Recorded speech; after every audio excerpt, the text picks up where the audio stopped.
గురుకులంలో ధ్యాన విద్య నేర్చుకోవడానికి వచ్చే విద్యార్థులకు కావలసిన అర్హత కూడా 6 గుణాల తీవ్రత మీదే ఆధారపడి ఇంతకుముందు వీడియోలో చెప్పిన విధంగా 4 కులాలుగా విభజించడం జరిగింది. నిజానికి కులాలు పుట్టుకతో వచ్చే కులాలు కావు, ధ్యాన సమర్థత మీద ఆధారపడి ఉన్నవి మాత్రమే. కానీ కాలక్రమేణా వాటిని సమాజంలోని ఎవరో స్వార్థపరులు పుట్టుకతో వచ్చే కులాలుగా మార్చారు.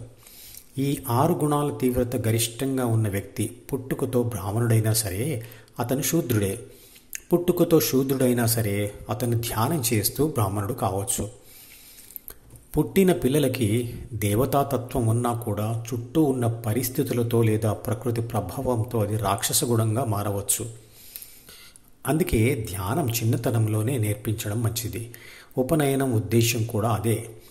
దాని సహాయంతో వారు ప్రకృతి ప్రలోభాల నుంచి తమను తాము రక్షించుకుంటారు. తామస గుణం ఉన్న సాధకుడు ధ్యాన సాధనతో తన గుణమును రాజస గుణమునకు తగ్గించుకుంటాడు. అలాగే ధ్యానము కొనసాగితే రాజస గుణం సాత్విక గుణంగా మారుతుంది. అంటే శూద్ర దశలో ఉన్న గుణం వైశ్య, క్షత్రియ, బ్రాహ్మణ దశలుగా మారుతుంది. ధ్యాన ఫలితం వచ్చే వరకు చేసే సాధన వల్ల యోగికి 3 బాధ్యతలు మరియు 6 గుణాలు నశించిపోతాయి. అలాంటి వారి ఆత్మ తిరిగి ద్వితీయ మనసులోని అహం మరియు కోరికల వైపు తిరిగి వెళ్ళదు.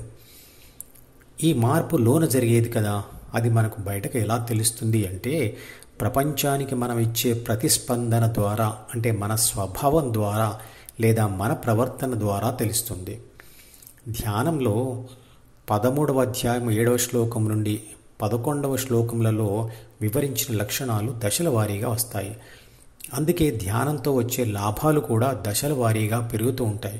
కానీ స్థితప్రజ్ఞ వచ్చే దశలో, అంటే చివరిగా ఆ ప్రాపంచిక లాభాలను అన్నిటినీ వదిలిపెట్టడం జరుగుతుంది.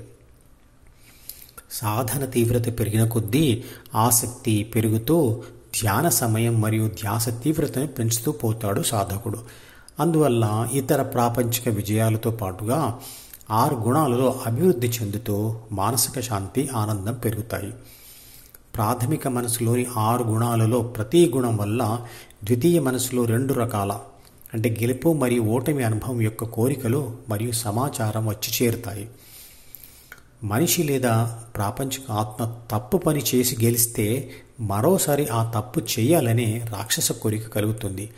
దీనికి అనుగుణమైన సమాచారంను ద్వితీయ మనసులో రాసుకుంటుంది ప్రాపంచిక ఆత్మ. అదే పనిలో ప్రాపంచిక ఆత్మ ఓడిపోతే మరోసారి తప్పు చేయకూడదనే సమాచారాన్ని మరియు కోరికను ద్వితీయ మనసులో రాసుకుంటుంది. తప్పు చేయకూడదని కోరుకునే కోరికే దేవతా కోరిక. ఈ కోరికకు అనుగుణంగానే సమాచారం కూడా మనసులో రాయబడుతుంది. వీటికి అనుగుణంగానే ప్రాథమిక మనసులోని 3 బాధ్యతలు మరియు 6 గుణాలలో మార్పు వస్తుంది. ప్రాపంచిక ఆత్మకు అలవాటుగా తప్పు మళ్ళీ చేయాలని కోరిక కలిగినప్పుడు అది వెంటనే మనసులోని ఓటమితో వచ్చిన తప్పు చేయవద్దనే కోరికను మరియు సమాచారమును కూడా చదువుకుంటుంది. అందువల్ల తప్పు చేయమని మరియు వద్దని చెప్పే కోరికలతో ప్రాపంచిక ఆత్మ ఘర్షణకు లోనవుతుంది. అదే యుద్ధం. ప్రాపంచిక ఆత్మ యొక్క ప్రమేయం లేకుండా 2 వర్గాల కోరికలు తనంతట తామే కొట్టుకో అంటే యుద్ధం చేయవు. ఆత్మ దేని మీద ఫోకస్ చేస్తే అది యాక్టివేట్ అవుతుంది. అలా ఒకదాని తర్వాత మరొక దాని మీద ఫోకస్ షిఫ్ట్ చేస్తూ ఆత్మయే ఘర్షణను అనుభవిస్తుంది. ఆత్మధ్యాస హృదయానికి అతుక్కొని ఉండడం వల్ల కలిగేది ఆత్మజ్ఞానం. ఆత్మ మనసుకు అతుక్కొని ఉండడం వల్ల కలిగేది ప్రాపంచిక జ్ఞానం లేదా అజ్ఞానం. అజ్ఞానం శూన్యమైతే, అంటే 0 అయితే జ్ఞానం 100% అవుతుంది. అలాగే జ్ఞానం 0 అయితే అజ్ఞానం 100% అవుతుంది.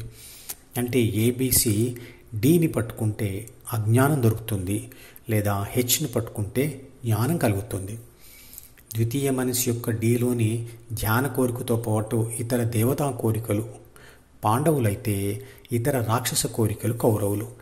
3 బాధ్యతలు మరియు 6 గుణాల ప్రోద్బలంతో ఆత్మ పొందిన గెలుపు అనుభవం వల్ల ద్వితీయ మనసులో కౌరవులు, అంటే రాక్షస సమాచారం లేదా కోరికలు ఏర్పడతాయి. అలా ఏర్పడిన రాక్షస కోరికలతో ఆత్మ మరో అనుభవం కోసం ప్రయత్నం చేసినప్పుడు ప్రకృతి సహకారం లేక ఓటమి ఎదురైతే ఆత్మ విషాదంలో ఉండి ధ్యానం చేయాలనే దేవతా కోరిక కలుగుతుంది. అలాంటి కోరికలే పాండవులు. అలా ధ్యాన కోరికతో ధ్యానం చేయాలనుకున్నప్పుడు ధ్యానం వద్దు అనే రాక్షస కోరికను కూడా ఆత్మ చదువుతుంది. అప్పుడు ధ్యానం చేయాలా వద్దా అనే సంఘర్షణలో ఉండిపోతుంది ఆత్మ. అందువల్ల ధ్యానం చేస్తూ ఉంటే అలవాటైన రాక్షస కోరికలు మరియు రాక్షస సమాచారం వైపు ఆత్మధ్యాస మళ్ళుతుంది. రాక్షస సమాచారం మరియు రాక్షస కోరికలను తిరస్కరించడమే యుద్ధం. ఆత్మధ్యాసను హృదయంలో స్థిరపరచడమే యజ్ఞం. ధ్యాన కోరికకు అర్జునుడు అని పేరు పెట్టారు భగవద్గీతలో. ఆ కోరికతో ధ్యానం చేస్తూ ఉన్నప్పుడు ఏర్పడే ఘర్షణ గురించి అధ్యాయం 1లో వర్ణించాడు. మొదటి అధ్యాయంలో ఆత్మ యొక్క ఘర్షణకు కారణమైన రాక్షస మరియు దేవతా కోరికలకు మహాభారతంలోని పాత్రల పేర్లు పెట్టి ఆ పాత్రలను మనకు పరిచయం చేసి ఆ తర్వాత 2 పరస్పర వ్యతిరేక వర్గాల వాళ్ళు యుద్ధానికి ఆరంభంగా శంఖాలు పూరించడం మరియు అర్జునుడికి కలిగిన విషాదం యొక్క వర్ణన ఉంది.